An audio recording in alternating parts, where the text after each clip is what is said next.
So I've just completed phase one of the experiment in which I dipped a cookie into the Soylent, Mm-hmm.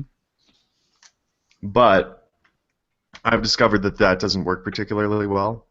So I'm going for the second dip. I don't know if you can see here with the cookie. No, So there's a more little bit. texture here. There's Yeah. a lot of texture there. The outside is fairly sealed. Okay. So I'm gonna dip with some more like pockets that might catch the Soylent. Yeah. You got to go for the nucleation sites.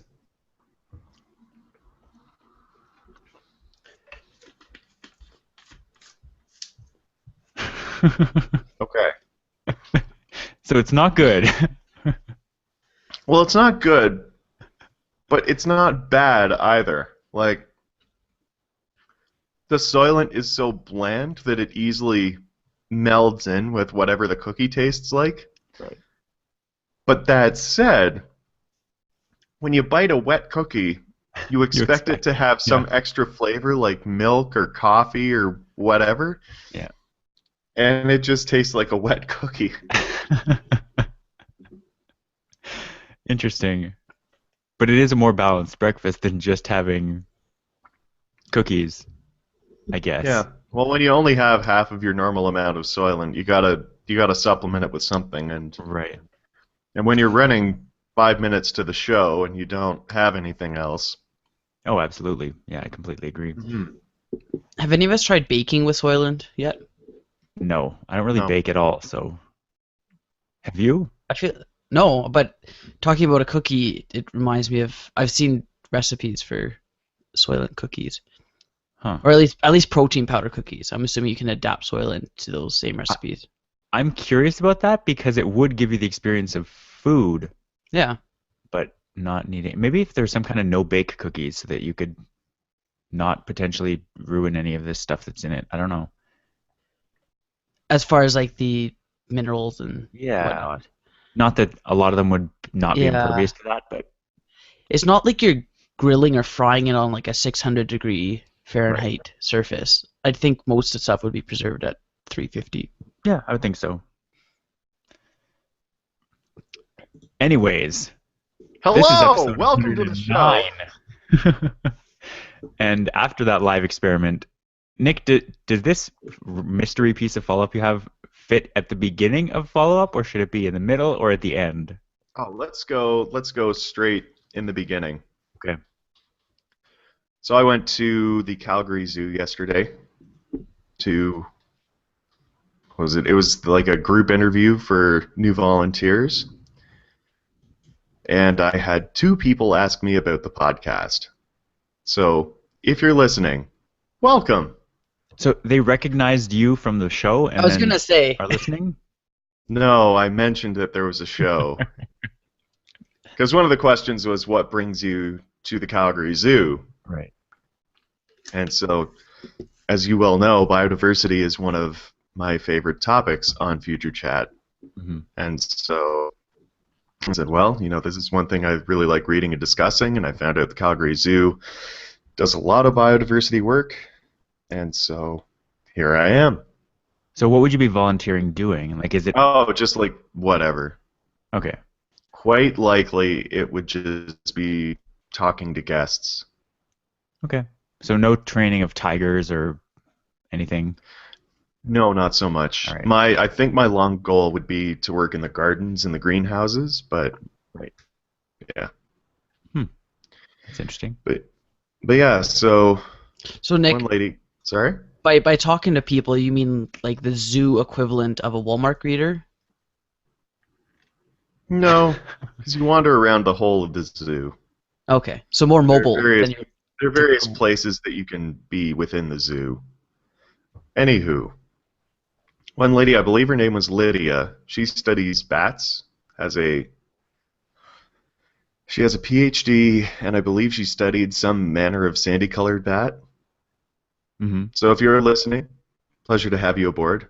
There's one other person whose name I cannot remember, but she walked up and said, I must have the name of your podcast. I went, well, step one, drastically lower your expectations. And then I told her. And so, if you too have joined us, welcome. And tell us your name. Not quite as welcome as Lydia, but No. welcome in any case. The guy with the glasses is Mike. He really likes cell phones and cell phone related news stories. I like science I'm too. really curious to see what I get now. The blonde guy with the blue eyes is Rob. He takes dictionary definitions very loosely. And I am a delight. Also, if we're being honest, a bit of a loose cannon on the show. Mm-hmm. I would say I'm a, what is it, descriptivist and not a prescriptivist when it comes to language. I take words how they are. I don't try to force them into pigeonholes. If the meaning of a word changes, I'm relatively, other than the word literally, I'm relatively okay with things changing. Anyway. I don't know. We've had some discussions on this show. Yeah. If you'd like to check out our back episodes, please do. There's so many. If there are any linguists who listen to the show, they will be overjoyed that I described descriptivism versus prescriptivism when it comes to language. But you guys obviously have not made that connection. Is That's it fine. anything like connotative and annotative definitions? Because otherwise I'm just lost. It's more like quantitative and qualitative. There are two very different ways to look at something, and there are people on either side that think one is better than the other. Although, So, who would argue that qualitative is better than quantitative? I don't know, but so take us through it, Rob. What do these words mean? well, prescriptivism is like prescribing something. So I think there are some dictionaries that prescribe usage of words, and like the word literally, they would say there is no other use of the word literally other than to mean this actually is is happening right now, or is absolutely going to happen, or did happen. Like there's no exaggeration possible. And there are other I dictionaries. literally just dunked a cookie in Soylent. Exactly. Yes. And then, but there are other dictionaries. I think it's Oxford or Merriam-Webster. One of the major dictionaries is very descriptive, and they're the ones that are constantly adding new words and changing meanings of words. Like they actually literally change the meaning of the word literally in the dictionary to possibly mean figuratively or in with possible exaggeration. Like they actually included that new definition because they're descriptivists. They describe language as it is, not they don't try to hold it back to some ideal time. And there's a big discussion about whether you're one or the other, and there's online debates and probably IRL debates. So Rob, which one are you? I am, other than the word literally, I am a descriptivist, where I But- don't try to prescribe. Yeah, I try to use words as I think they fit most, not necessarily. I don't necessarily need to adhere to a dictionary definition of a word. So I go with like It's okay, the so- feeling of a word, man. You can't like define a word, man. Exactly. am I misremembering our conversation about the phrase "have to"? To have Yeah. to do something, Mhm. and you were adamant that the only time you should ever use that phrase is when you literally have to do something. You have no other choice. Yeah. And your stance was, well, you don't have to. Yeah. So if we want to get in, this is the exact opposite of prescriptivism. if we want to get into nuances here, This is not nuance. This is no, because there is a nuance there. The nuance is there are certain situations where the use of the word have or the phrase have to can cause major communication hiccups, which has happened to me in the past with if that you phrase. choose to. Yeah, No one's gonna. No. I do choose to often. Happened with the phrase "have to." No, it's just whenever people say, "Oh, we have to do this today," like, "Oh, it's like, I no, have you to want to go." do this. It's like I have to go right now. It's like you don't have to. You could stay if you want. Yeah. It's like you know what I mean. Like you don't. I just want people to be accurate. Yeah. Rob's you're gonna go prescriptivist. full Okay. British one day and just be like, I must go. I simply must." I should be going now. No, I just say I'm gonna go now. I'm going to leave. I don't want an Tautological. excuse. Yeah. Nice. I mean, I would agree with you that there is some prescriptivism in that, but I think that what I'm trying to get is people have people use accurate language to describe their situation and not come up like it forces it gets the responsibility of a thing off of the person and onto some nebulous excuse or reason that doesn't need to be mentioned. It's like, oh, I have to I have to go now, or it I, it I just was gonna bothers make me. a joke about your name and robot, Yeah. and after you saying precision of language, I don't know if you guys have read or seen The Giver, but No. those people are I read it a long time ago. as close to robots as you can get, as well still being people. And there's a line in there about using precision of language in that similar circumstance where saying, "Oh, I have to go," and they say precision of language, Yeah. and then they get scolded for not being precise. That's That definitely sounds So- great. I also really strive for precision of language, and when I misspeak, I feel like I get really aggravated with myself. Yeah. I've learned that you simply must move on, or you won't get anything else done in your entire life ever. Yeah. And so whenever I have to resort to, well, you know what I mean, I get really Yeah. internally anyway. It's like, damn it, shouldn't have had to say that. Yeah. I So, find like, myself. Yeah. Go yeah, ahead. but we seem to go about it in entirely different ways. Yeah. No, I find myself often saying, I'll say a sentence, and someone will go, "Wait, do you mean it this way?" And I was like, "No, I chose my words very carefully. I said exactly what I meant to say," and it causes endless frustration. But oh well. I Does it remember ever- the last time I really had an issue with that. I said a deer ran into a car. Someone was like, "A car hit a deer?" And I said, "Nope. The car was driving along, minding its own business, and a deer jumped straight into the side of the car." Yeah. Some would argue there's some of both there because they both went to a mutual spot, but I get what you're saying about the difference as Well, I compared mean, if to we're a going car. for physical frames of reference from the deer's point of view, yes, the car did strike the deer, Yes. but I mean, There was some tangential wait. momentum to both. It's like I saw a tweet. But they were normal to each other. Yeah, there's tangential momentum, and they collided. Yeah, there's friction. Otherwise, the car would just slid right off the deer. Thanks, Mike. So anyway, I saw a tweet the other day about Trump saying that so and so is coming to meet him, and he said, "I didn't ask him to be VP, Uh-huh. or he wasn't asked by me to be VP." Right. And then the person, I think it was Farhad Manjoo, was like, "Oh, that's a very carefully worded tweet," and turns out that his son was the one who asked him to be VP. This is Mike Pence, the actual VP we're talking about. I don't remember who was coming. Candidate. Okay. He can still be a candidate. Yeah, So- I feel like it was like John Kasich. John Kasich. Yeah, Kasich. Yeah. So it turns out it was Trump's son that asked Right. him Yeah. to be VP, I remember reading that. right? So it's like, and it's that kind of language where it's almost deceptive to be that precise, Yeah. right? It's like, sure, you didn't ask him, but you did. Like, it's. Yeah. I don't know, that's Well, why I he's been that. he's been like that on every single issue that could possibly be brought up. I did not expect this at the beginning. Thank you for that follow-up topic. Nick, do you want to tell us what's going on with Ubuntu this week? What's going wrong? What's going right? Yeah. So, I have exciting news. I've updated to 16.04. I chose to do so at a bad time. Mm-hmm. At bedtime. And, yeah. The installation extended much past bedtime. Yeah. So my network manager applet is working. Oh, wow. It's the first time I've had it on this machine and the applet has worked properly. I see the little Wi-Fi symbol in the top right, and I also didn't have to start Redshift when I turned the machine on today.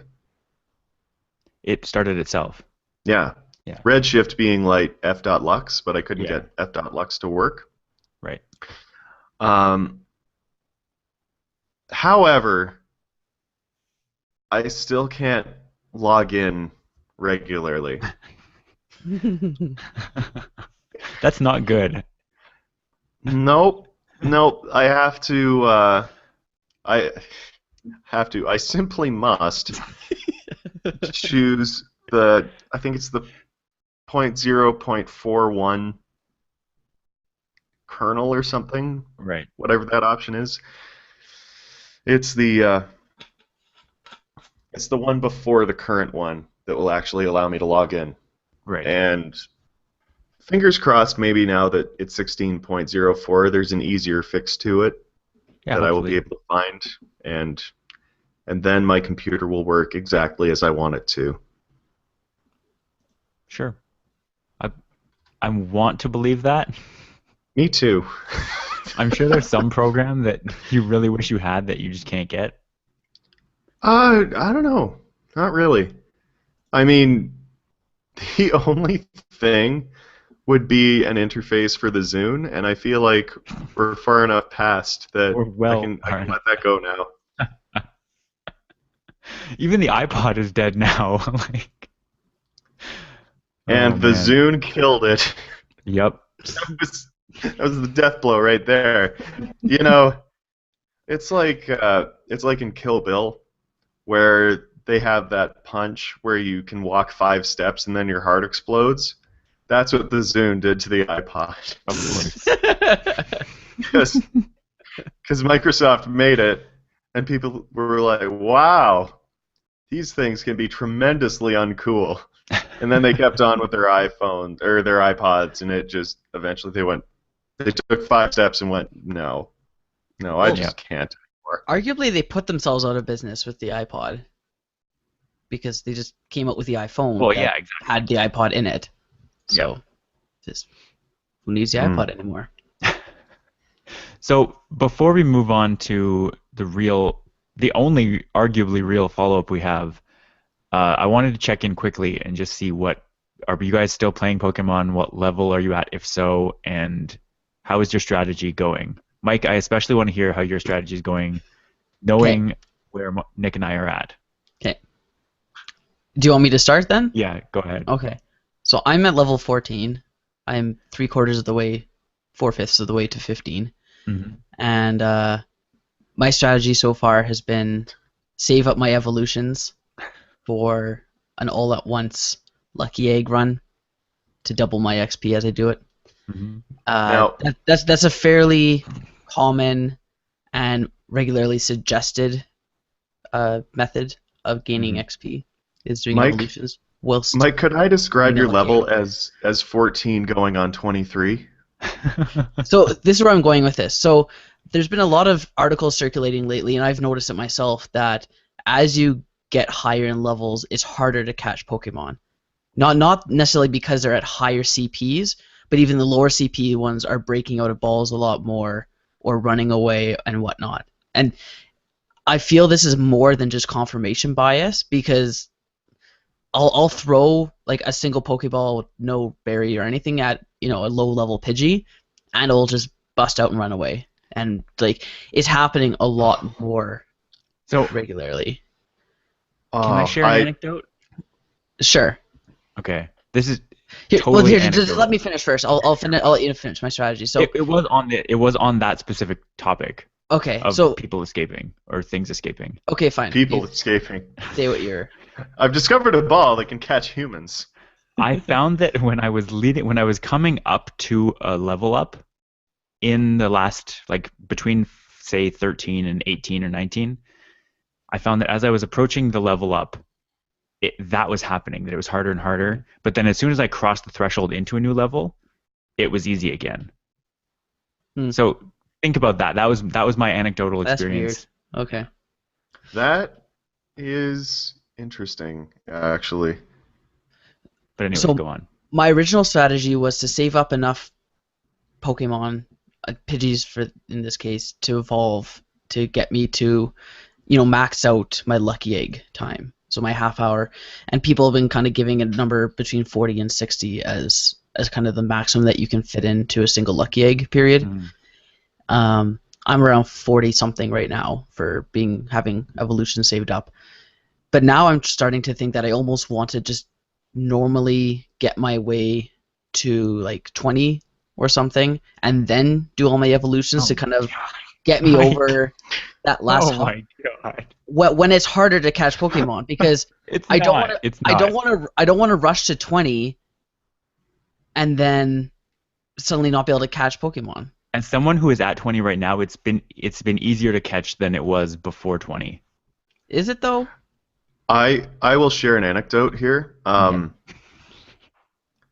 So, with the notable exceptions of a level 600 Hitmonchan and a Graveler that would have allowed me to evolve my hatched Geodude, um, I've been surprised at what I can catch with the worst balls. Yeah. Um, like that, I've started seeing Pokemon where I go, I mean, I have these Pokeballs and I don't really need them. So if I want something, I'll go Great Ball, or if I really want something, I will go Ultra Ball. But if it's a Drowsy or a Zubat or something like that, unless I need one more for an evolution and I really want to get it done, I'll just go, well, if I can't catch you with the regular Pokeball, then you can go. It's fine. Hmm. And I've been shocked at like the level 500 Drowsies and stuff like that. That you throw a curveball and it catches them the first time. And you go, huh? Is this because the pressure's off or because the app is toying with me?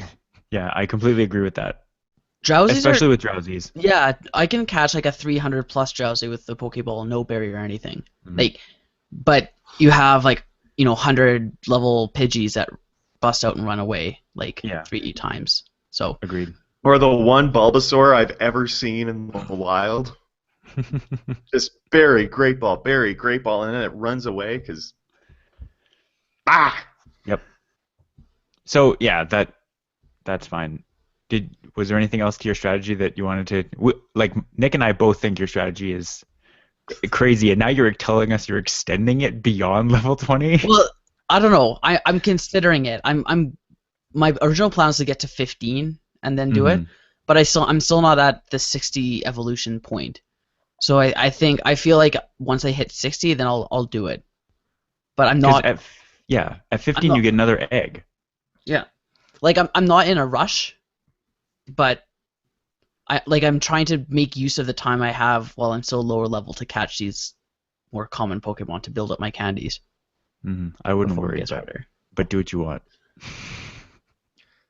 At least it's not cheating like some people's strategies. But that's All right, Nick. neither here nor there. do you want me to go right Yeah, in go ahead. at that point? So Pokevision, which I think uses the Ingress API actually. Apparently, it's not an API. It's like a hacked source code, but sure. Okay. Yeah. It's funny because I saw a discussion on Reddit about whether or not you think Pokevision is cheating. And Pokevision, you tell the web app where you are, and it shows you all the Pokemon around you. And in just tremendous karmic retribution, the two Pokemon I tried to get with, actually 3 Pokemon I tried to get with Pokevision have all run away from me. Huh. Yeah, I've used it 3 times on a Hitmonchan, a Graveler, and a Ghastly because, my God, the ghost types are really underutilized, especially with the number of Drowsies here, and every single gym will have not every single gym. The really good gyms, not so much, but a lot of gyms will have a Hypno.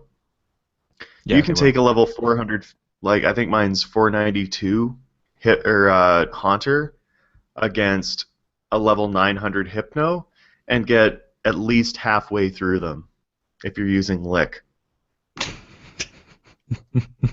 So Such a powerful attack. It actually is. It's super effective. You have the same type attack bonus, the Mhm. stab. So And- before moving on with the Pokevision, let's be clear that the way this web app works is it not only tells you where they are, but literally exactly where they are. Not just there's one kind of around over here. It gives exact locations as well as the amount of time left before they disappear. I thought that was implied with the fact that it was overlaid on a map, but yes, Mike. Well, for people who haven't seen it, it's Okay. map markers of the Pokemon Yeah. where they are. Oh, and the actual worst part was I was with Kaya and she wasn't using it. And I said, "Come on, we're going this way right now." And so we go, and we're wandering. We finally find it. it pops up. I try and catch it, and it's like level 300. It's not very good, but I need the candies. Mhm. So I try and catch it. I was level 19, so it was raspberry, great ball, and it runs away. And then Kaya catches it and goes, "Oh wow, this one's really good. It's like level 600." And I'm like, "Oh!"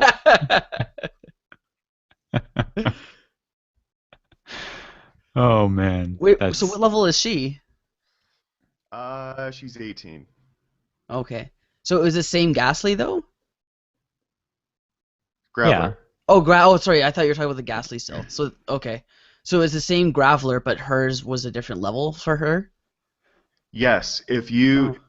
you might not have this experience, but Kai and I go for poke walks a lot, which has been kind of nice actually as a Mhm. couples activity. Yeah. Mhm. Pokemon, it works surprisingly well. The level appears to be randomly generated. Okay. I've seen it show up the exact same, and I've seen it show up drastically different. So I don't know. Because Rob, the last time we talked, you were under the impression it was the same Yeah, because of that's your experience with Keegan. in a lot of cases I have seen it be exactly the same, but in some Right. cases, like someone gets something in the hundreds, like almost 1,000, and someone else will get like 14. Yeah.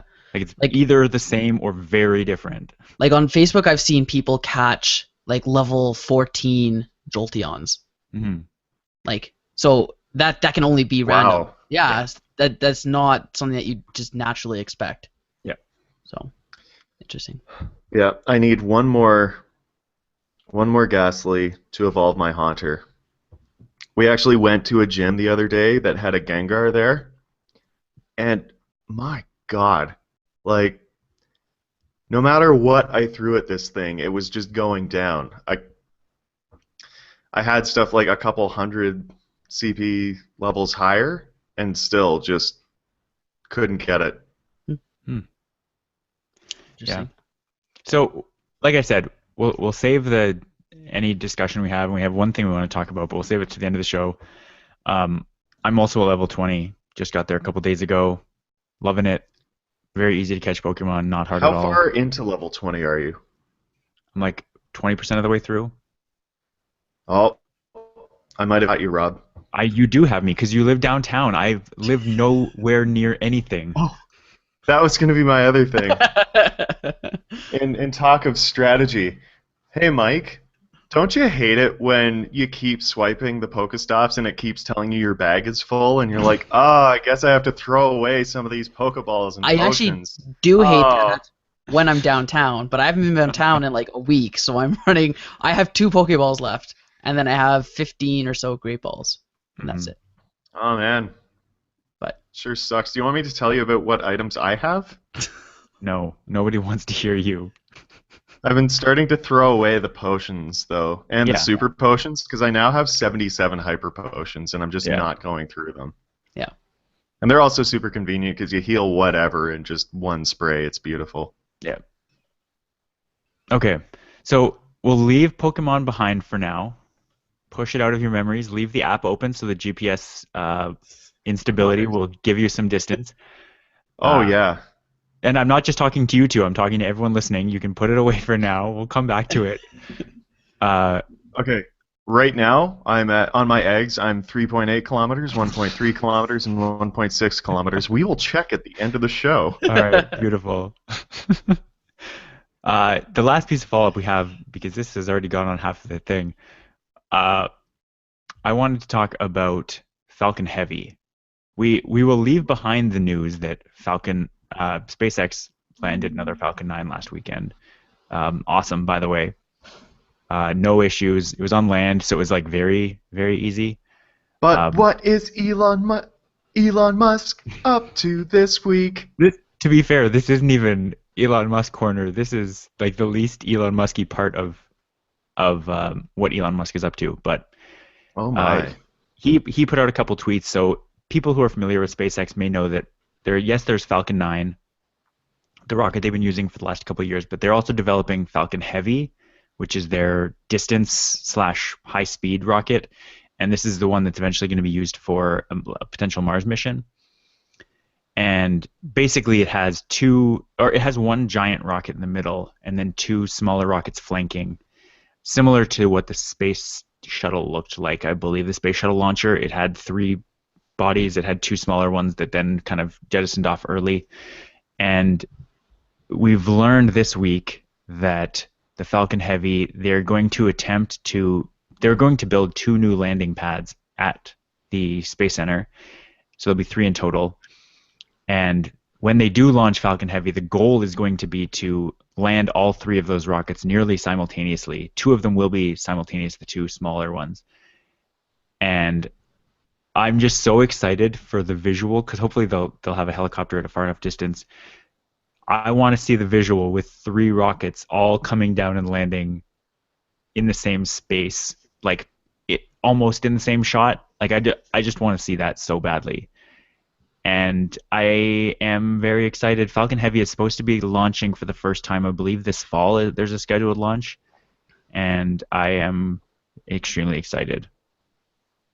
Did you guys have any thoughts on this, or is SpaceX completely boring you now? Boring. It was always boring. I'm happy about what they're doing, but the minutia is just, I don't care. Interesting. I think the visual of the three rockets landing will be kind of as close as you get to that feeling of like an alien colonization on Earth. Like if you just had a whole civilization come and descend upon us, that it'd be a similar effect, but obviously scaled up. But I think. What if we are the aliens? What if we are the species that's invading? Like the bacteria of Earth? No, I mean like what if? Like you say that's the visual. What if whatever comes back on those rockets is the aliens? Did we even think about this? What do you mean comes back on them? I don't understand what you're trying to get at. We send them out to space and then they come back and there's aliens. What if we are the aliens? What if humans are the aliens? We're not. Because it's our home. We're here already. Fine. Sorry. Appreciate the thought exercise. The other part of this... I don't feel like you do, given your reaction, Mike. I appreciate the effort of the thought exercise. Oh, okay. The other part of this is something that I've long been thinking about, is that SpaceX they're bringing back the first stage booster, but they're not able to so far bring back the second stage booster. And so when Elon Musk was tweeting about this, he was also saying we're looking into the possibility with Falcon Heavy of having the second stage booster also come back, because the Falcon Heavy is so powerful it can actually get extra fuel up there for the second stage. So you would not only have the three primary rockets landing back down, but you could they're theoretically working on having the second stage booster, the one that actually goes and helps it get into a faster orbit, also bringing that back. And that would, again, substantially cut down the amount of cost if you're able to recycle these boosters. Although he did say it was kind of a theoretical thing. He's like, we're thinking about bringing back the second stage booster, but we could also be focusing those research efforts on the Mars rocket. And so I don't know which I'm more interested in them doing, because bringing back a second stage booster has never even been attempted, never even really been conceived of until this, other than maybe science fiction. But being able to get to Mars with or without people, like on a mission where you actually have a substantial load, would be really, really cool. And Falcon Heavy is capable of doing that. I'm pumped.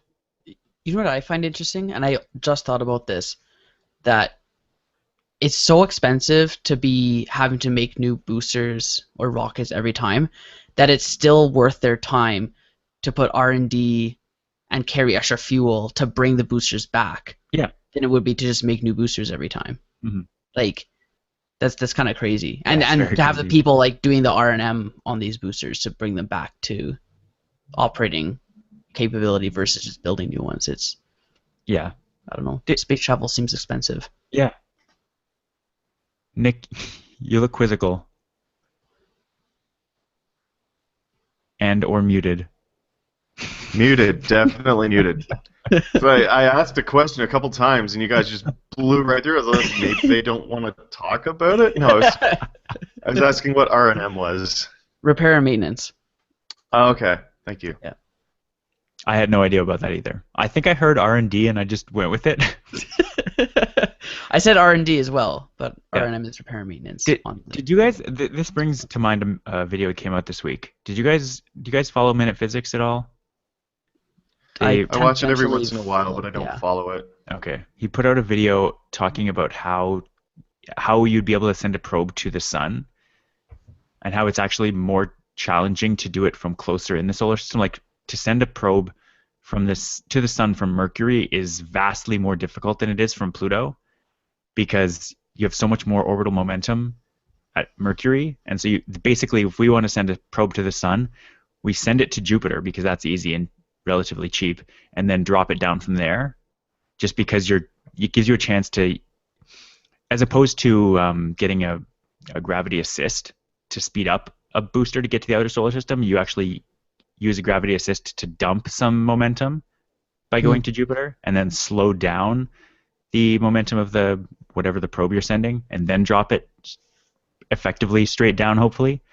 But yeah, they were saying it's very easy to do from as far out in the solar system as possible, but very difficult to do inside. And that makes me think again about how space travel is like weird and backwards in some ways, like that. Doesn't that just depend on what incident angle you want to hit the sun at? No, because it's such a small target compared to the distance involved of getting there. Like it's very easy to just swing. You could swing around it in a tight orbit, Right. but to actually hit it, you can't just get in a spaceship pointed at the sun and go, because it'll take you forever to get there because you're constantly fighting. Oh, okay. You'd have to like we're orbiting the sun at a super fast speed. You'd have to lose all of that momentum in order to actually get to the sun. Otherwise, you'll just keep orbiting around it.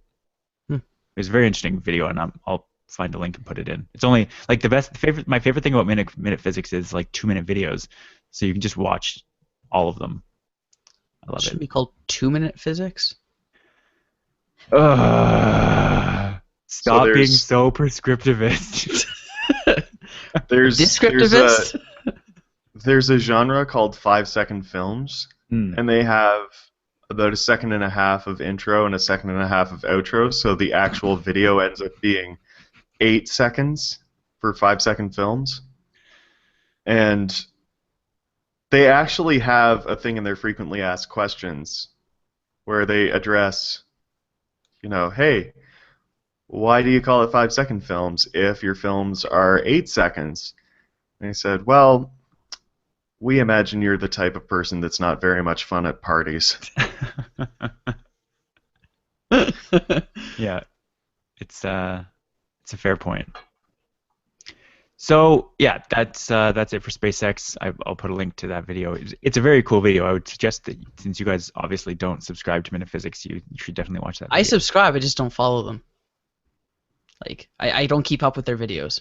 Interesting. But I would recommend you check YouTube more often, and then when a video does come out, you watch it. But see, when I check YouTube, I have to catch up on the other stuff, like number file, Yeah. CGP. Well, I'd CGP I would watch right away, but Yeah. because you have to. All right.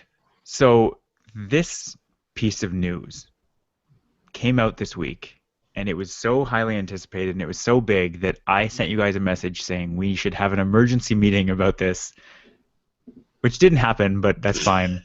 Did you? Because I don't remember that happening. It was very late. So about 10 years ago, Elon Musk released his master plan, which involved the Tesla Roadster, the Tesla Model S, the Model X technically came in later, and then the Model 3, which at that point were unnamed. He was just talking about volumes and prices of cars.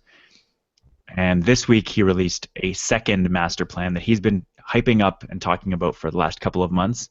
And it's kind of the next 10 to 15 to 20 years of his plans for Tesla and for Solar City now. And I don't know, I'm curious on your preliminary thoughts before I talk about all the cool things. Maybe, I don't know, do you want me to describe what was actually in the plan, or did everyone on Earth already read this? I have not read it. I'm reading it now. Give us the Cole's notes, Rob.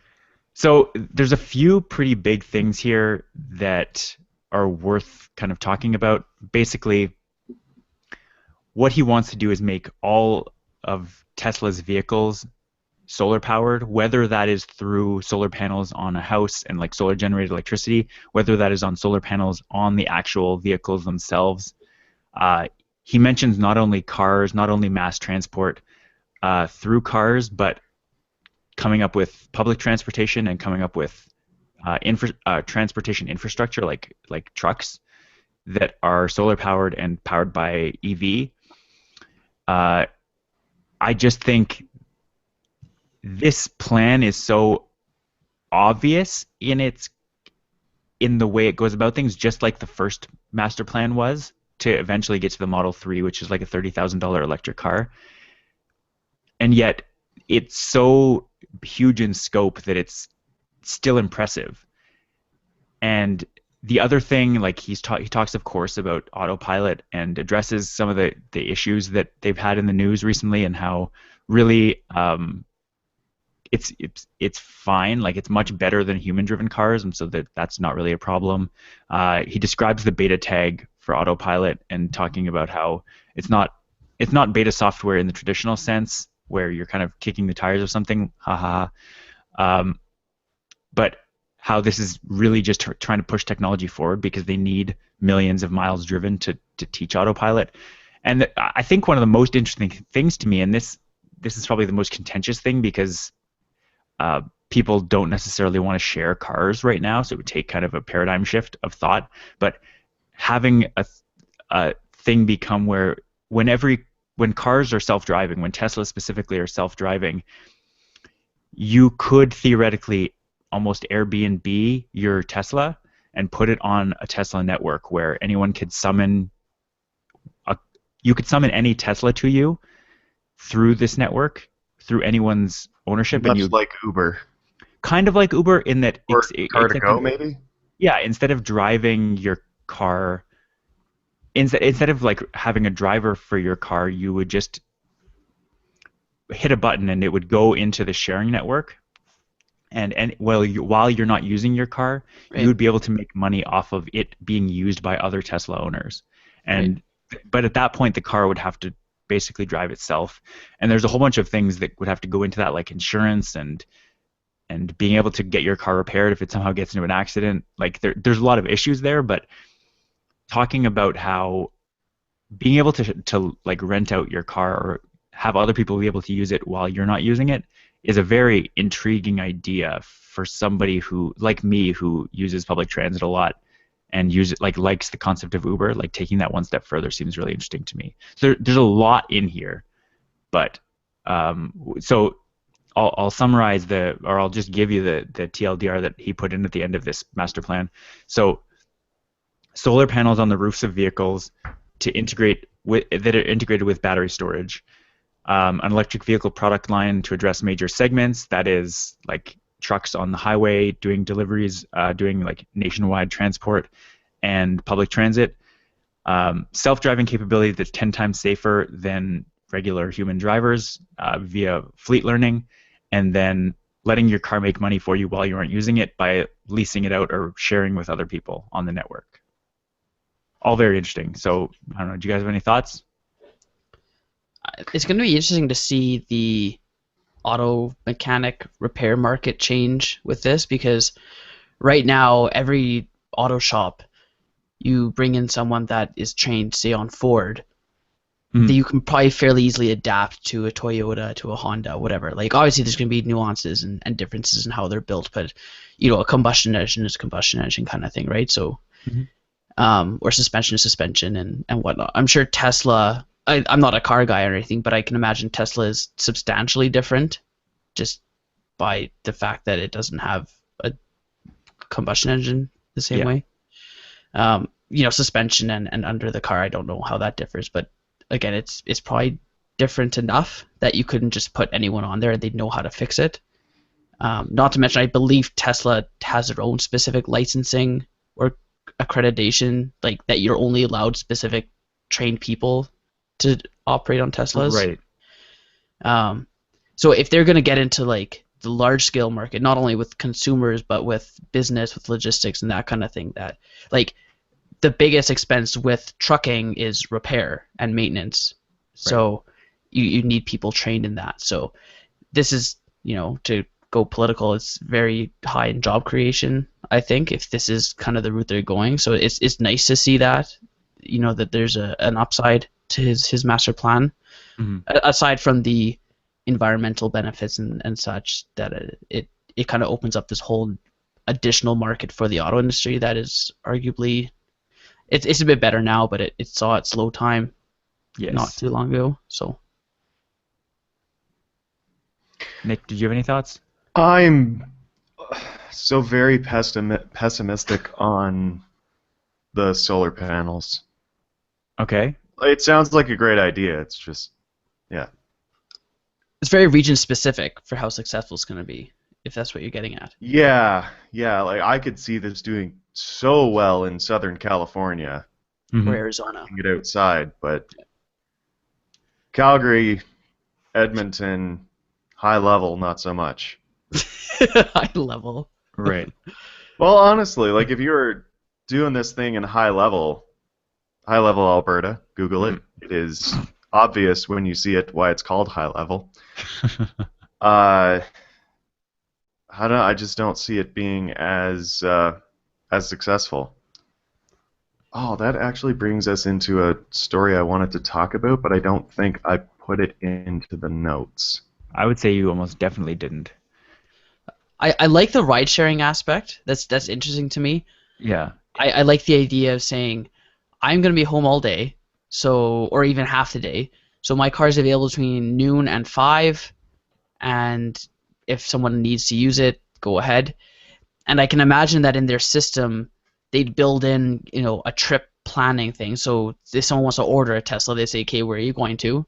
Mhm. And then I can find a Tesla that is available to be back to its owner by a specified time. Right.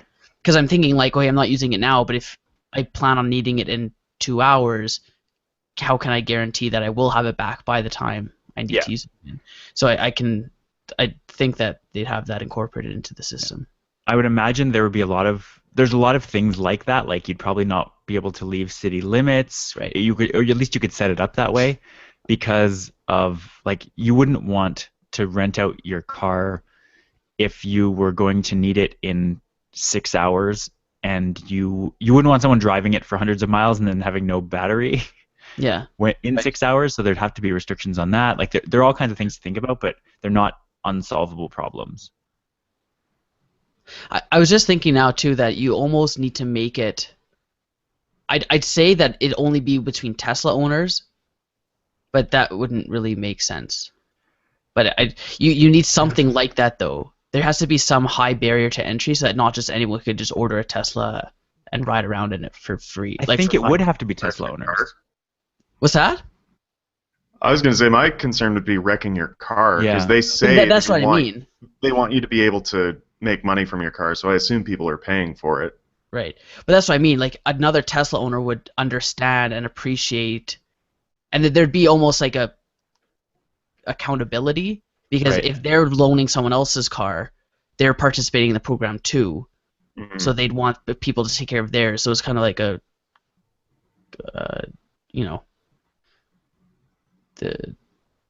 you're doing it for each other, kind of Right. thing. Yeah. Right? Yeah, there are problems with that, but in theory, most of them could kind of be solved. I think it would be more like, what would you do? It wouldn't be like a pay per use type of thing like Uber necessarily, in that the money would go from the person who's using the Tesla to the person who owns that original Tesla. It would be more like, if your car is on the fleet for 5 hours, you'd get X amount of credit. Whether it's used or not. Yeah. And Hmm. while it's on the fleet, it would make money, and then while you're using another Tesla, you'd get debit deducted for the amount you're driving it. Like it wouldn't make sense. Okay. Kind of. Yeah. There's a thing that's like babysitting sharing. That's a similar concept between parents. Right. So like it's basically you just swap babysitting. So you don't pay each other. You just take turns babysitting for each Right. other. So and you bank hours. So say I babysitted 3 hours. So and within that community of babysitting sharing, you'd have 3 hours credit to use Right. with anyone in there, whether it was that person that did it for you or not. Yeah. It's just there's 10 members, you use that 3 hours between the 10 members, regardless of who you've actually babysitted for. Yeah. So yeah, same kind of idea. Like we Did you tend to- ever hear about? Sorry, did you Yeah, ever go ahead. hear about the study they did with a babysitting sharing thing where there was no inflation? No. Oh, it was. Yeah, no, it was interesting. I'm trying to find it here. It was like what you're saying, a babysitting cooperative, but you'd get chits every time you babysat. Mhm. And so for a while, they just released an extra amount of chit every once in a while. And then they stopped the inflation, and all of a sudden, everyone just went nuts and started hoarding it. And it completely destroyed the purpose of the babysitting co-op. Right. What do you mean they stopped the inflation? So they would just send you new chit every once in a while. Oh, okay. So there would be a built-in inflation rate, and then they Right. stopped the inflation rate once they assumed that, things would be going well. And people would have weeks of babysitting chit saved up, but nobody would spend it because they could see that there was no new stuff coming in. And this was a university group. Like, these were university professors that were in the co-op. Weird. Yeah. Human behavior, ruining systems since the It's dawn of weird, time. right? Well, and it's like a small scale macroeconomics. Yeah.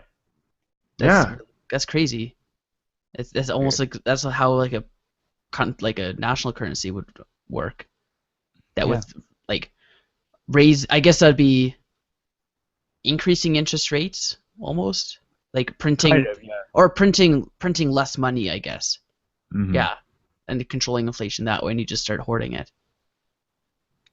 It's bizarre. Crazy. Yeah, like apparently the Mises Institute relates it to depression economics. Because all of a sudden nobody wants to spend money because they're not sure they're going to be able to get money later. But if nobody spends the money, then Right. nobody's going to make money, and the spiral continues. Welcome to Calgary. Yep.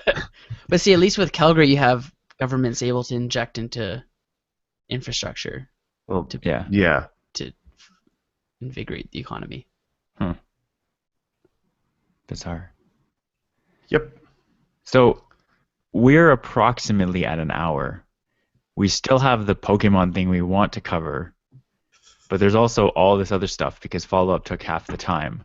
What do you guys want to do? We're at a crossroads. Ah! We can do after show in any case, Mm-hmm. I think. Poke after show? Would we be able to have a brief discussion on the Tesla in Northwest Territories?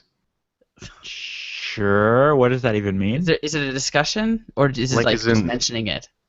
Link is in the chat. I thought it was really cool, so I wanted to Okay. hear your thoughts on it. Why don't you tell us about it?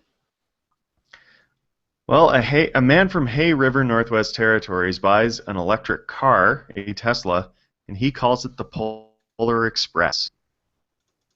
Mm-hmm. Yeah, okay, so there's obviously more to it. Apparently, they were talking about it, and he's gotten a hotel like on the way of one of his commutes to install a Tesla supercharger station. Oh, wow. Nice. Because the hotel's like, yeah, well, maybe more people will buy Teslas and more people will come here. This could be great. Mm. It seems really great that like there's not a lot of people up there, so you can use autopilot pretty much anywhere you want. That's how it seems. I've never been to Northwest Territories or really above the 60th at all. Maybe not even north of Edmonton, but it seems like there's less people up there. That's for when I look at population density maps, it seems like it's very low above even That is say, correct. Edmonton. Yeah.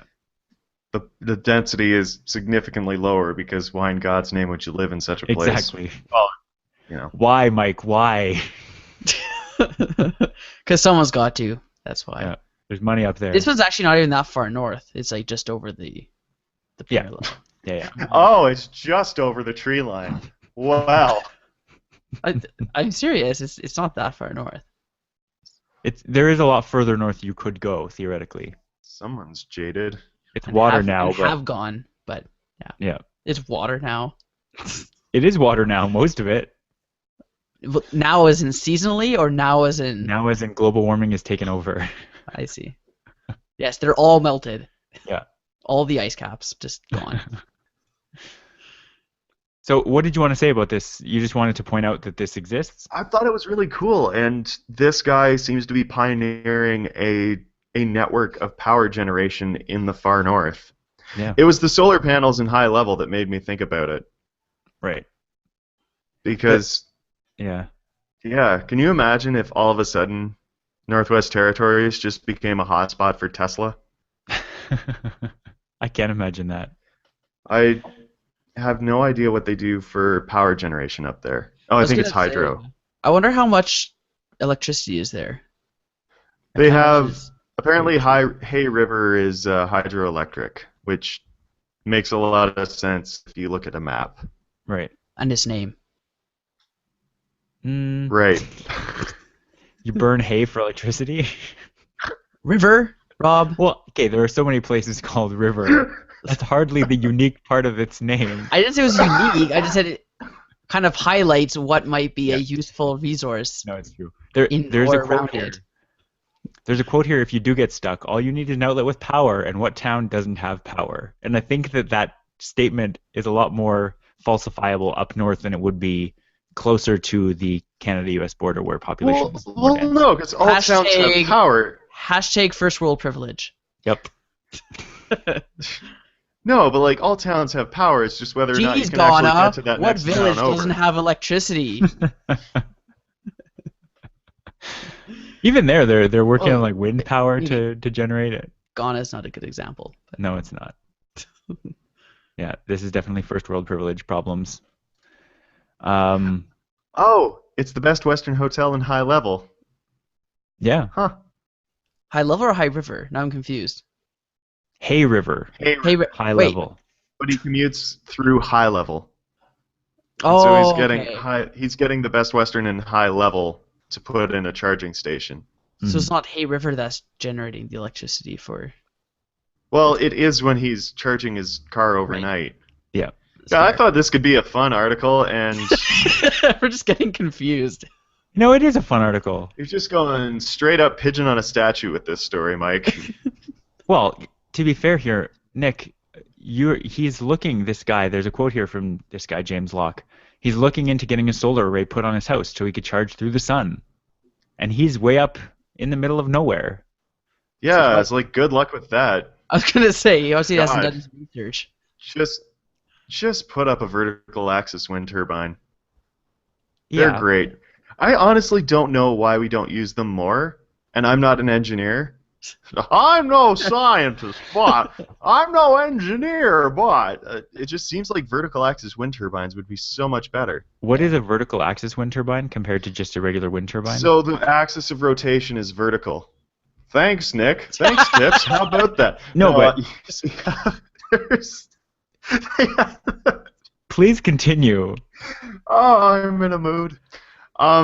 So they have had some examples at the Science and Tech Museum. So the normal wind turbines that you see generating power, especially if you're going on the 401 down in southwestern Ontario, there's a stretch of like 50 kilometers where all you see is wind turbines. Mhm. I think it's the biggest farm in Ontario. Going onward, those are horizontal axis because the axis of rotation is horizontal. It's parallel with the ground. Sure. So vertical axis wind turbines, the ones I've seen anyway, the big ones I've seen at the Science and Tech Museum, now defunct. Mhm. It has it's the same shape as an airline wing, but it's curved and it goes the whole length of the vertical axis, Okay. and it's like 20 meters high, 10, 20, something like that. Okay. So that way it doesn't matter what, and it has 3 blades. and so it doesn't matter what direction the wind is blowing from, you can always generate power. But don't they have wind turbines where the head rotates to face the wind? I have no idea how that Okay. works. I think that's a thing, but I'm still confused. I'll have to go look it up. I'm still confused about how that would be different from. VAWT is the industry used acronym. Okay. Ooh, some of these look really cool. Oh, that is not what I was expecting at all. Those kind of look like cell phone towers. Maybe some of them just are cell phone towers. Well, consider they're probably in motion, and that's a still photo. Well, I just mean like the Yeah, design with it looks like a cell phone tower. The first when you Google image search VAWT, the first does, image yes. looks like a cell phone tower. hmm Yeah. So I'm thinking right now, just off the top of my head, if we made cell phone towers into these, you could generate power through that. There was actually a project in the United Kingdom, I think, maybe Vancouver, to put vertical axis wind turbines on top of all the houses, Mm-hmm. but the energy returned on energy invested just wasn't there. Right. So they killed the project because you would have spent all this energy making the turbines and never made it back. Yeah. Which unfortunate, but I completely get that it wouldn't. Also, people would complain about noise pollution and getting sick from wind turbines Yeah. if you're doing it in densely populated areas. Yep. There's although if you're a hobbyist and you have a fan that you don't want anymore, you can take the fan and turn that into a wind turbine, vertical axis or otherwise. Mm-hmm. Yeah. Okay. So that being said, do we want to go to follow-up / Pokemon improvements? Gotta go to the after show. All We're right, gonna talk all about Pokemon. I'll say for this week, thanks again for listening to this episode of Future Chat. And you can head to unwindmedia.com/futurechat to see past episodes of the show and to find out how to subscribe or follow us individually. I'll see you next week. Ciao. Bye. Okay. So, Mike, you spearheaded this initiative. Yes. You wanted us to go through and give a few thoughts as to what could be improved or changed or ameliorated or embittered about the Pokemon Go app experience and the game itself. Could Yes. I briefly jump in and ruin the segue just No. for a moment? I don't think there was a segue there. Every time we start the after show, you always start with, okay, like the pressure's off. It is off. Do you think people just tune out for the after show if they've gotten this far? I don't. They may, I'm but I don't think so. I'm assuming they've taken their pants off because I that's think what I if do you- when we get to the after show. Oh, by the way, I forgot to tell people, go get your phones again, open the Pokemon app, and let's talk. Oh my god! My screen turned off. Uh-oh. Oh man. Mine, fortunately, has been going this entire time. So yeah, I just in playing, there's a lot of aspects that I either expected from the game that haven't been there, or that I'm waiting for the game to incorporate in. Mm-hmm. There's overlap in those areas. There's even been rumor of specific functionality or features that are supposed to be released at some point. Okay. No specific date set. But yeah, I was more curious because we've talked in our own Slack channel about how we're finding the game and what we want out of it. So I thought it was interesting to kind of formally lay those out Yeah. and talk about them and see how much agreement or disagreement there is between us with that. I was thinking top 5, but that might be a bit too much because I think we're all going to kind of say more or less the same points. Probably, yeah.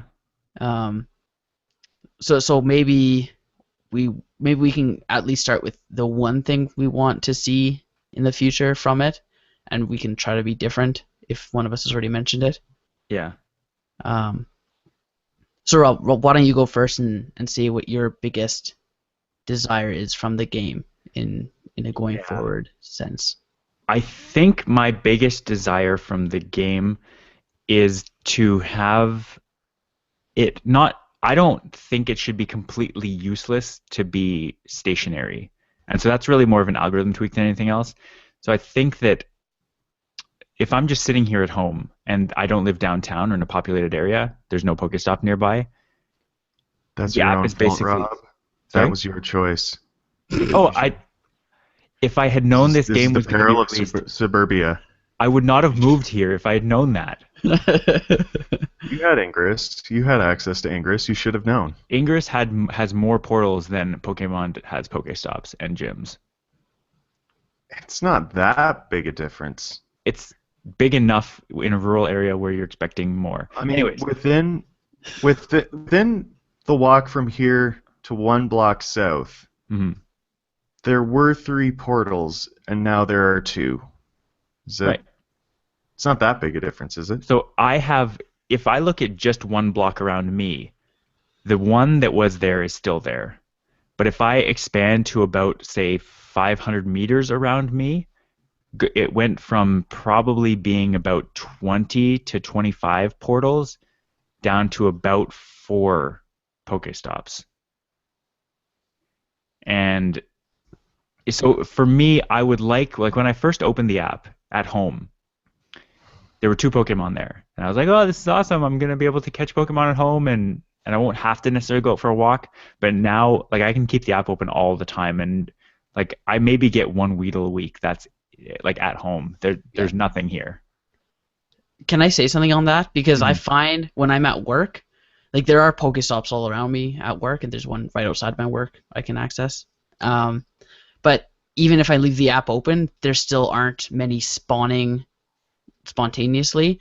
However, when I open the app, there's often at least 1, if not 2, that come within the first 10 minutes of it being open, if not immediately, and then nothing. Right. But then when I close the app and then reopen it, sure enough, almost immediately, if not within the first 5 minutes, 1 or 2 spawn. So I think as you close and then reopen the app, it almost refreshes. Maybe. And says, hey, you've arrived in the spot. Here's some Pokemon for you. But if you don't move, then they won't give you any more. Right. That's what I found anyway. As far as this one place goes. I've tried that and it hasn't been successful for me so far, but I'll keep trying it. Okay. So you want there to be more functionality or just more lenient for staying still? I think the algorithm could be tweaked more to correct the imbalance of experiences of people living downtown or in a populated spot with a bunch of landmarks versus people who live further from those downtown cores where things are more sparse. Right. I think that even if people from downtown are visiting a more suburban area, then you should be able to not be completely getting nothing. Maybe you chose your fate and deserve your suffering, Rob. Yeah, that's another option.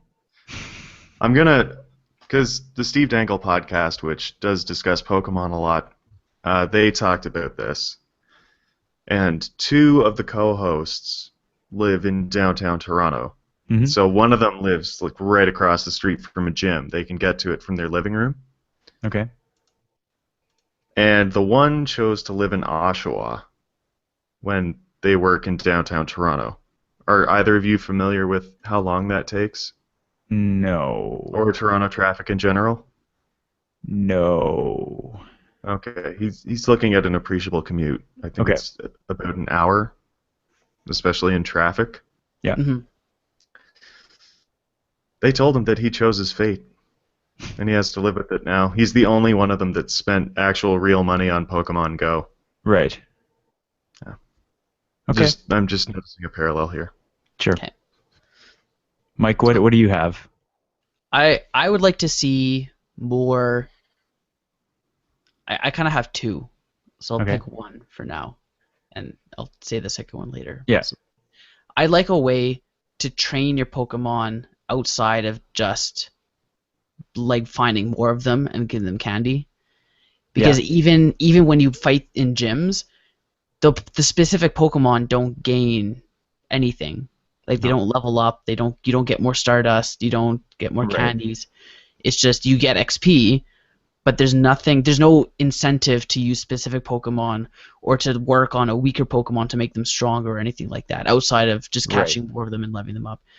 And I think that's a very big shortcoming of the game, because that was half, if not most, of the appeal of the original video game, was the journey of kind of training specific Pokemon. And Mhm. like Nick, you were saying this about having a starter, and it eventually you realized it too, but like there is no significance to your starting Pokemon outside of nostalgia. Like Yeah, it's like, well, I have this now, and the only Bulbasaur I've ever seen got away. Granted, if I had a Squirtle, I would be further ahead. well, that's the thing. So I picked a Squirtle. Mhm. His current combat points is 13, and I've caught like a 200 and some Squirtle. So I renamed my starter so that he was at least semi-special. But Sure. if he wasn't my starter, I would have traded him for candy already. Because I traded him for candy almost immediately. Rob, I have Okay, a so 320 CP could Squirtle. you? It was very easy. So this has been part of my strategy. It appears there are individual values in the game, as with some of the later Pokemon games that I never played. But it appears that your starter is a better Pokemon than almost any other Pokemon you will catch. Hmm. There appears to be a hierarchy in which lured Pokemon are not as good as caught Pokemon, and these are averages, obviously. Sure. And caught Pokemon aren't as good as evolved Pokemon, like Pokemon you've evolved yourself. Okay. And evolved Pokemon are not as good as hatched and evolved Pokemon. Hmm. And it This is appears... size or just CP? Like, is this size, fighting stats, all No, of no, it? these are maximum potentials. Right. Yeah. So, like, you know the little like Yeah. Yeah, the arc. hemisphere behind each Pokemon? Yeah. Yeah. And the combat points will be, it's somewhere along that line. Yeah. You could catch, I don't know, just like a 100 CP, Yeah. hypothetical Rattata maybe, and it's halfway along its curve, exactly half. And then you could catch 150 that's right at its maximum. Yeah. So the 150 will be better in battle than the 100 right now, but the 100 could be leveled up to the point where it's better. Yeah. And Right. so I've actually taken to favoriting all my hatched Pokemon, because just on the calculators available online, most often anyway, they seem to have much higher potentials than anything I'm catching. Okay. And so my guess would be that your starting Pokemon, and the calculators seem to support this thus far anyway, it appears that the ones you're given to start with have a higher upside to them. Okay. It But also you need makes me really crap want ton- to... You need a crap ton more candies to get them up to that potential, though. Yeah. Well, yeah, but I mean, this game is going to keep going. Yeah. It's true. Like, this game will be around in 1 or 2 Right. years, I'm almost certain. At the rate Like- you're going with how many Bulbasaurs you're finding, though, I can't imagine you'll get anywhere near that. On that note, Mike, would you like to go to Nose Hill Park today? Today? Yeah, let's just come downtown. We'll go to a nice grassy park away from the water, and we'll try and catch some Bulbasaur. I would be What do you okay with say? that. I've caught Squirtles in the middle of downtown, nowhere near water. As And in nowhere Kansas- near water, Mike? Near, relatively speaking. I could be a lot nearer water. Yeah, look at that. Rob, that's Are beautiful. we? So are we just? Look at that We're beautiful Bulbasaur. we're off air, right? No, we're Can I swear? Is that something I can do right now? yeah, go. Rob's got a Go beep. fuck yourself, Rob. All right. I caught it. I mean, it happens. I thought you hatched it. I don't remember anymore. You That hatched is that. beautiful. Nick, so what are your stats on that thing? CP14, HP 10 of 10, and the power up is 200 Stardust. I currently have 85,000 Stardust. Yeah. And I agreed long ago that all my Stardust would be pumped into this Bulbasaur at some point. So Nick, at what point along the semicircle is that Bulbasaur? Right at the base. Right at the base. Although it appears someone, I think they hatched it, but they might have caught it. They got a perfect Charmander. Wow. Yeah. And it also appears that the individual values carry on with evolution. Yeah. The moveset won't necessarily, because every time you evolve, it's a new roll of the dice to see what moveset it will have. Yeah. But yeah, so it appears that hatching eggs and then carrying on from there is the best strategy for combat-ready Pokemon. Right. Like my Onix, which is a very good example of an Onix, but still a terrible Pokemon. Okay, so Nick, what do you want to see out of the game? What's your top thing? My top thing. Oh, that's hard. Because obviously my top thing would be being able to level up my Bulbasaur somehow. Get a 2K egg that isn't a Weedle Well, for that's- once, maybe. Is that not similar to me wanting just ways to train your Pokemon? Yeah, so Yeah. that's, like, obviously that's the number one thing I would like. Yeah. So I'll say the number two thing I want. If you yourself are responsible for taking down a gym, you should be able to just assign a Pokemon to that gym that gets automatically healed right there, instead of someone else Yeah. sniping the gym from you Mhm. while you're reviving and then healing your Pokemon. Right. Yeah. Agreed. Yeah, Yeah. assuming you have those items. Well, I was saying just because you won, the bonus is you get a free heal for your Pokemon because you're going to have to heal it once it comes back Right. to you. Right. But yeah, even just automatically heal it with whatever I have in my bag. You can even take some hyper potions. I don't care. Just heal it and put it in the gym.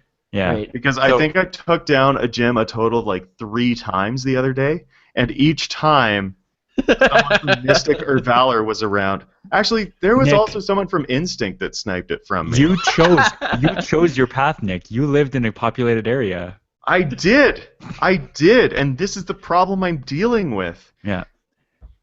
So, okay, I have a reverse story wherein I was sitting in a gelato shop. I took over a gym. I placed one of my lovely Pokemon there, and the gym was taken over. I had noticed because the Pokemon I put there was dead, and the gym was Fainted. Not dead. sure. The gym was vacated. I managed to snipe back and put another Pokemon in there without having to do any work. Nice.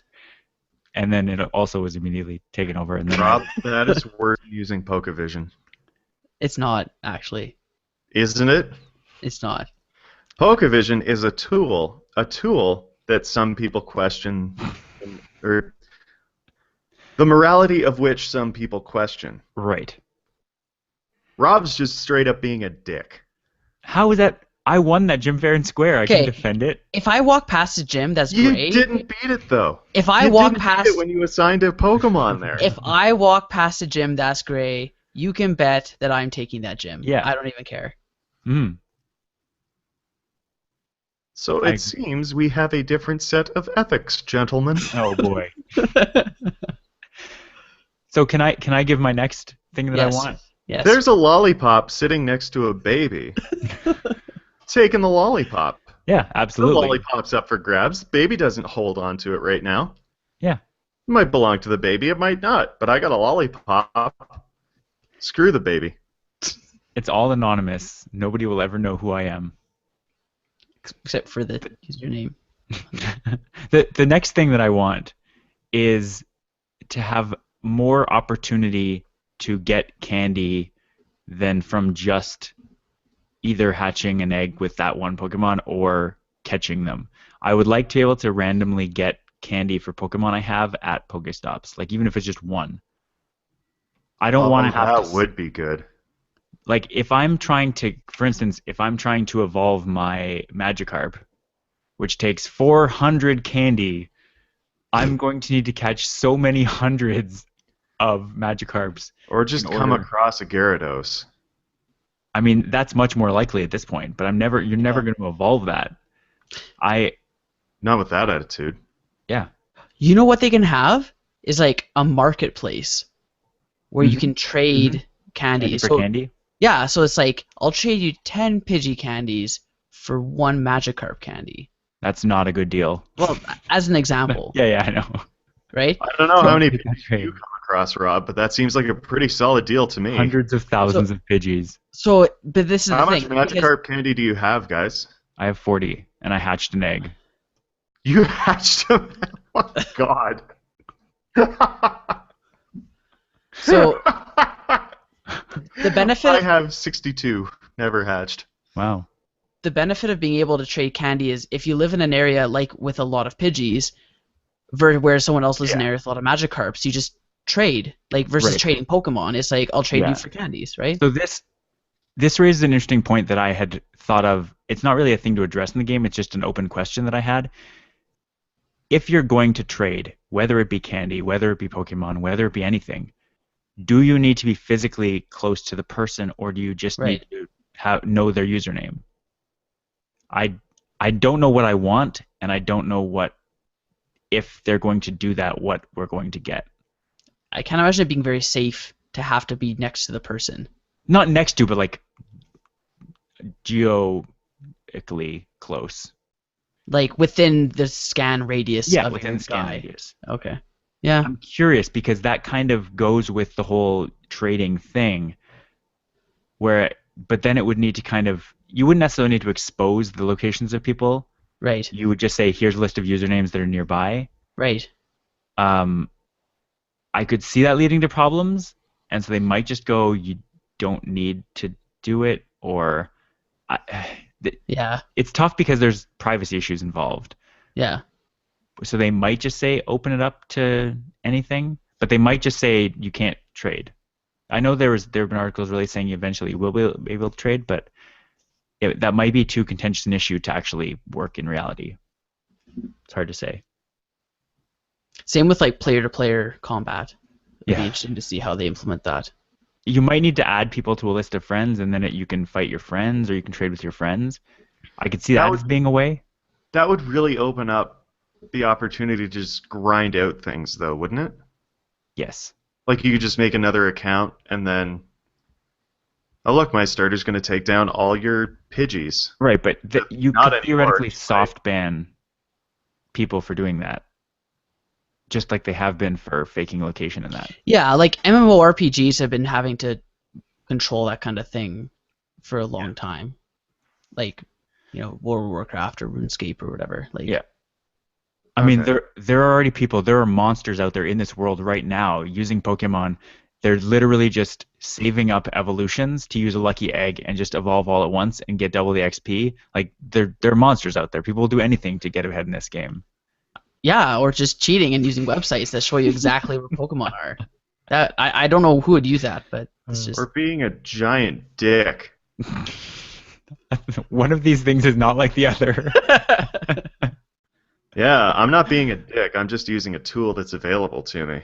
Mhm. you're an available tool. Does anyone have? Do we have one more? Mike, you said you had a second one. Do you have another thing you wanted to mention? Yeah, it was the player-to-player Okay. interaction. Like, I feel like the game has a lot of potential to be a lot more social than it already is. Like, it is very social already. It's social in a different way. Yeah, but I think it can be a lot more social in as far as in-game interaction, and that's what I'd like to see. Because right now, like, you meet up with friends, you hunt together, but Yeah. you're still just playing on your own. Yeah. Right. Well, you are playing on your own, but you also see the same Pokemon. But you're not interacting in-game though. No. Okay, so can I tell an anecdote Yeah. that happened on Friday? Friday at lunch. I was walking along with one of my colleagues, and we saw a Clefairy, I believe, and it was a pretty powerful one. So we're walking, and we see this guy ahead of us, and he's standing there looking at his phone. He's not like aiming his AR anywhere, or he's not doing anything crazy. He's just standing there looking at his phone. And we're walking past him, and my colleague goes, "Oh yeah, there's a Clefairy over there." He goes, "Oh thanks, I already caught it." Like there's no reason to assume he's playing Pokemon, but she did, and he was. It's just I love that kind of brief interaction that's like everyone's just having fun in the Oh, same physical area. I've yesterday twice people stopped me to ask me about Pokemon. Oh wow. There was Kai and I were sitting on a bench in Central Memorial, which was just crawling with people Yeah, Mm. that was because really there were busy. 2 lures in close proximity. It was a lot of fun, actually, because there was a gym there too, and Pokestops on the other side of the park, so you could just kind of walk laps. Pokestops, gym, lures, Pokestops, gym, lures. Mm. It was nice. But a woman walks up and asks, "Hey, are you guys playing Pokemon?" And we go, "Oh yeah." She goes, "Oh no." She goes, My husband told me that you guys were all playing Pokemon, and I said no, they're just on their cell phones. Now I owe him a drink." But like, they were. It's been neat though, because they'll say like, "So what is it?" And so you can show them the game screen and say, Yeah. "Well, here I'm gonna catch a Zubat." And so people are actually inquisitive as to what exactly is going on. I Yeah. found that night neat. Yeah. The other thing is, with the exception of a few like unpleasant individuals that I've heard out, it's really interesting because usually when you have large crowds, bad things start to happen. Yeah. But it's largely peaceful crowds when you have a bunch of people together playing Pokemon. Yeah. Agreed. And they're very helpful things, like people pointing out, "Oh, there's something over there." Yeah, like people, when we were at Princess Island Park the other day, like we spotted an Aerodactyl, Mm. but people had started shouting, "Guys, there's an Aerodactyl over here!" Like, Yeah. it was awesome because my Aerodactyl has been a stud in gym fights. That's the one that's gotten away from me so far. Only one's gotten away from you. Only one Pokemon that I've never caught before has escaped me. Oh, it's rough, Rob. My Pokedex has a hole in it with an Aerodactyl-shaped silhouette. Let me see how many Pokedex holes I have. I have 2 holes. Wait, what? You That's only? it? Oh, okay, I have 2. Okay, I You have get it. 146 Pokemon otherwise. I have 66. Shadows, yeah. Oh, Shadows. I see. I am at Traveler 68. and a Sea King hole, I think. Yeah. I've got a Kadabra hole and something else.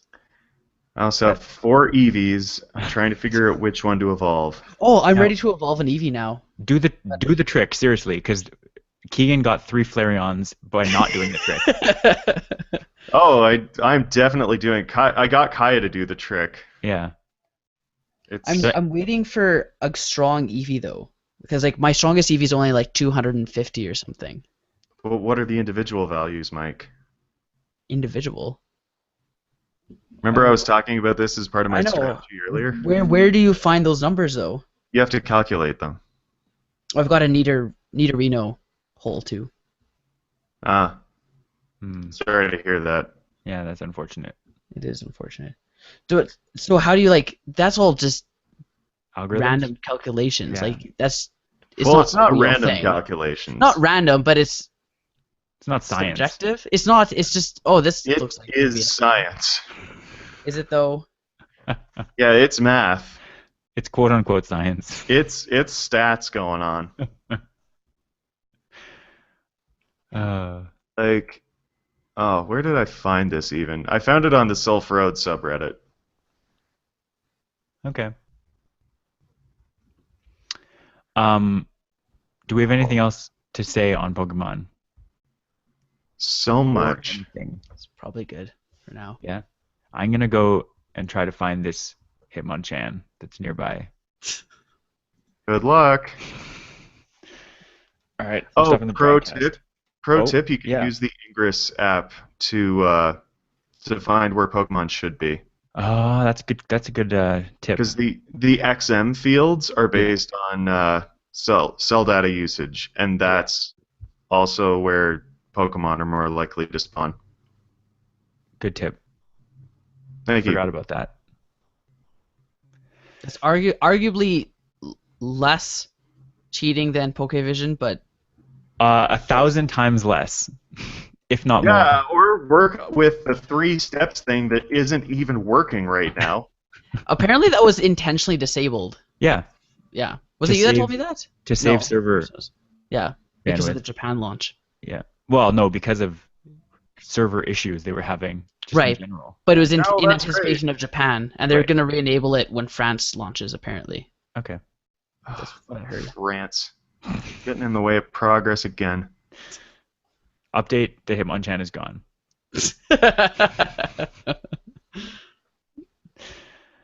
All right, I'm stopping the broadcast. Bye, guys.